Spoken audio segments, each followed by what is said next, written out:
하버드대 데니얼 길버트 연구팀은 기숙사 추첨을 앞둔 대학생들에게 묻습니다. 방이 넓고 쾌적한 기숙사에 배정되면 1년 후 얼마나 행복할 것 같습니까? 좁고 낡은 기숙사에 배정되면요? 학생들은 배정 결과에 따라 행복도가 크게 달라질 거라고 확신했습니다. 그렇게 1년이 지나고 연구진이 학생들을 다시 찾아가 봅니다. 그 결과 좋은 기숙사에 배정된 학생도 나쁜 기숙사에 살게 된 학생도 모두 비슷한 수준의 행복을 느끼고 있었죠. 연구진은 말합니다. 학생들은 건물의 차이에만 집중했습니다. 어느 기숙사에 사느냐가 1년을 결정할 것처럼 착각했죠. 하지만 실제 1년이라는 시간은 새로운 연애, 시험 성적, 동아리 활동 등 수많은 변수들의 평균값으로 채워집니다. 이번에 노벨 경제학상 수상자 데니얼 카너먼이 미시간주 학생들에게 묻습니다. 참고로 미시간주는 일주량도 적고 겨울이 길어 꽤 추운 동네입니다. 여러분이 캘리포니아로 이사가면 더 행복해질 것 같나요? 캘리포니아는 서핑, 야자수, 온화한 날씨로 대표되는 곳으로 많은 미국인들이 로망으로 삼는 지역입니다. 그래서인지 학생들 대부분도 캘리포니아로 가면 더 행복해질 것 같아 답했죠. 하지만 막상 캘리포니아 사람들의 행복도를 측정해보니 미시간 사람들과 똑같았습니다. 우리 삶의 99%는 날씨와 무관한 다채로운 일들로 채워져 있기 때문이죠. 다시 길버트 교수가 참가자들에게 묻습니다. 꿈꾸던 직장에 취직한다면 얼마나 오래 행복할 것 같나요?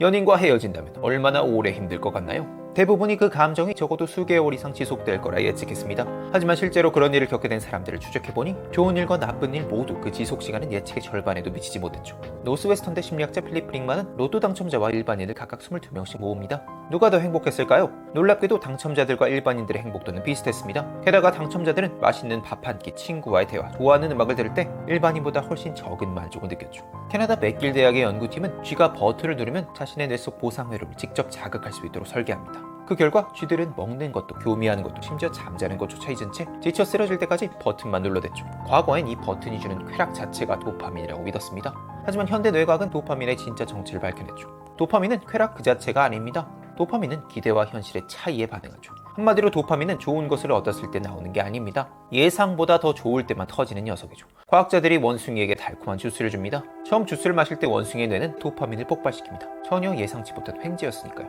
그런데 이번에 순서를 조금 바꿔봅니다. 먼저 종소리를 들려주고 주스를 주기 시작했죠. 그러자 원숭이의 뇌는 주스를 마셔도 흥분하지 않았습니다.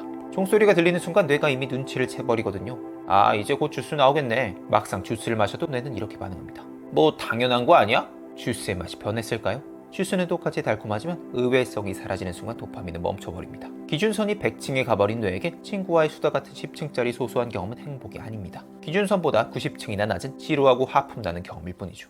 2021년 선진국 17개국을 대상으로 흥미로운 조사가 진행됩니다. 당신의 삶에서 가장 가치 있게 여기는 것은 무엇입니까? 무려 14개국에서 1위로 꼽은 대답은 가족이었습니다. 그런데 대한민국의 대답은 달랐죠. 한국만 유일하게 물질적 풍요를 1위로 꼽았습니다. 하지만 2023년 세계 행복 보고서에 따르면 한국은 OECD 38개국 중에서 35위로 최하위권이었습니다. 왜 우리는 돈과 좋은 환경을 가졌음에도 행복하지 않을까요? 세계적인 심리학자 소니아 류버머스키 교수는 그 해답을 행복 파이 모델로 설명합니다. 그녀에 따르면 우리의 행복을 결정하는 요소는 3가지입니다.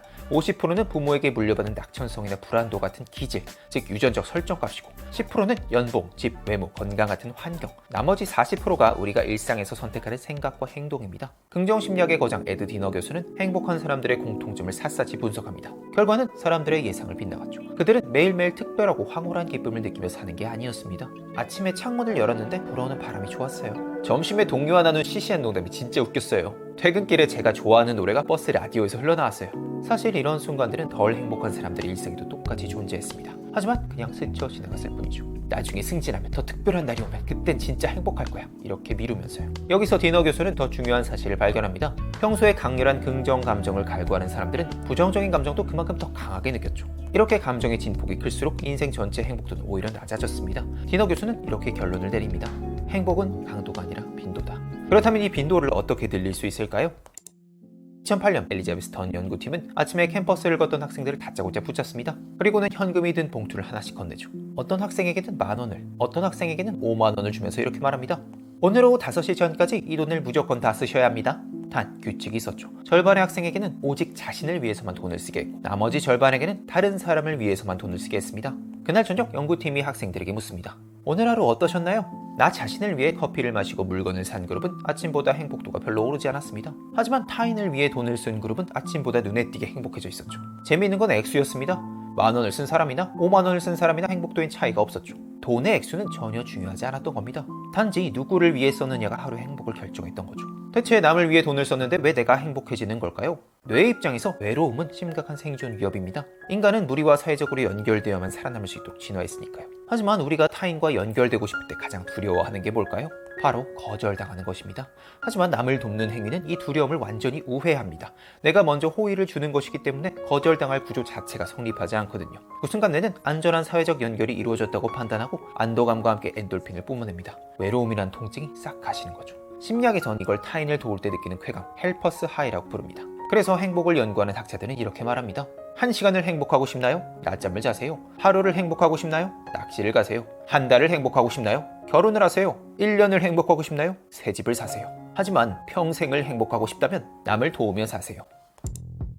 2014년 시카고 대학교의 니콜라스 애플리 교수는 지하철 통근자들을 세 그룹으로 나누고 이런 미션을 줍니다. 먼저 A그룹, 오늘 옆에 앉은 낯선 사람에게 꼭 말을 거세요. B그룹, 절대 누구와도 대화하지 말고 혼자 조용히 가세요. C그룹, 그냥 평소 출근하던 대로 하세요.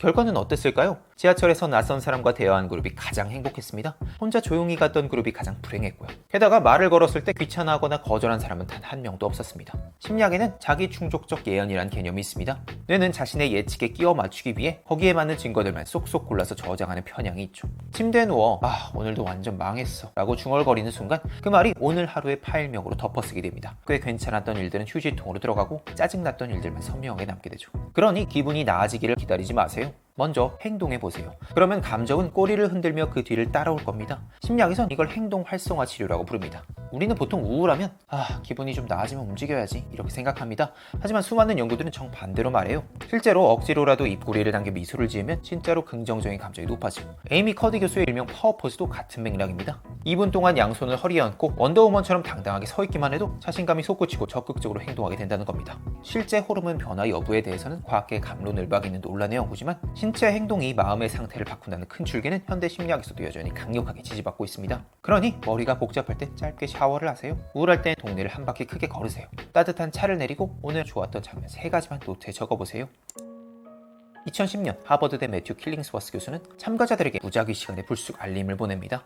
지금 무엇을 하고 계세요? 지금 하는 그 일에 온전히 집중하고 계신가요? 지금 얼마나 행복하신가요? 그렇게 무려 25만 개의 방대한 데이터가 쌓입니다. 분석 결과 사람들은 깨어있는 시간의 무려 47%를 눈앞에서 하고 있는 일이 아니라 다른 생각을 하며 보내고 있었죠. 내 삶의 거의 절반을 마음이 둥둥 떠다니는 상태로 지내고 있었던 겁니다. 더 놀라운 사실은 마음이 현재를 떠나 방황하고 있을 때 사람들이 훨씬 더 불행했다는 거죠. 설령 그 방황하는 마음이 다가올 주말의 휴가나 맛있는 저녁 식사 같은 기분 좋은 상상이었다 하더라도 그저 지금 이 순간에 온전히 집중할 때보다 행복도가 떨어졌습니다. 연구진은 이렇게 결론 짓습니다. 방황하는 마음은 불행한 마음이다. 행복은 무엇을 하느냐의 문제가 아니었습니다. 내가 지금 여기 존재하느냐의 문제였죠. 기숙사 추첨을 앞두고 두근거리던 대학생들, 캘리포니아를 꿈꾸는 미시간의 주민들, 로또 당첨 번호를 기다리던 사람들, 그들의 공통점은 단 하나였습니다. 행복이 아직 오지 않았다고 믿은 것. 우리는 평생 행복을 찾아다닙니다. 더 좋은 집, 더 높은 연봉, 더 완벽한 조건. 마치 행복이 어딘가에 숨어 있는 것처럼, 내가 아직 도착하지 못한 곳에 있는 것처럼요. 인간의 평균 수명 80년, 그중 수면을 제외하고 깨어있는 54년, 그리고 그중 47%인 약 25년을 우리 마음은 지금 여기를 떠나 떠돌고 있습니다. 강렬한 도파민을 쫓으며 아직 오지 않은 행복을 기다리며 지금 이 순간을 스쳐 지나가며 말이죠. 인도의 한 현자에게 제자가 묻습니다. 스승님, 행복이 무엇입니까? 행복이 무엇이냐고? 행복은 그대 자신이 행복하다는 사실을 매 순간 기억하는 일이네. 오늘 영상은 다니엘 길버트 교수의 연구들과 서울대 심리학과 한소원 교수의 신작 심리학은 어떻게 삶의 무기가 되는가를 참고했습니다. 오늘 소개드린 내용 외에도 왜 항상 우리가 마감에 쫓기는지, 왜 복수를 해도 시원하지 않은지, 왜 어르신들이 젊은 사람보다 더 행복한지 등 총 84개의 심리학 개념들을 다루고 있습니다. 각 챕터가 5분 안에 읽히는 분량이라 부담없이 펼쳐볼 수 있고 읽은 후 바로 삶에 적용할 수 있는 개념들을 다뤄줘서 좋았습니다. 심리학에 처음 입문하는 분, 자신과 타인의 행동을 이해하고 싶은 모든 분들께 추천드리고 싶은 책이었습니다. 오늘도 끝까지 들어주셔서 감사합니다.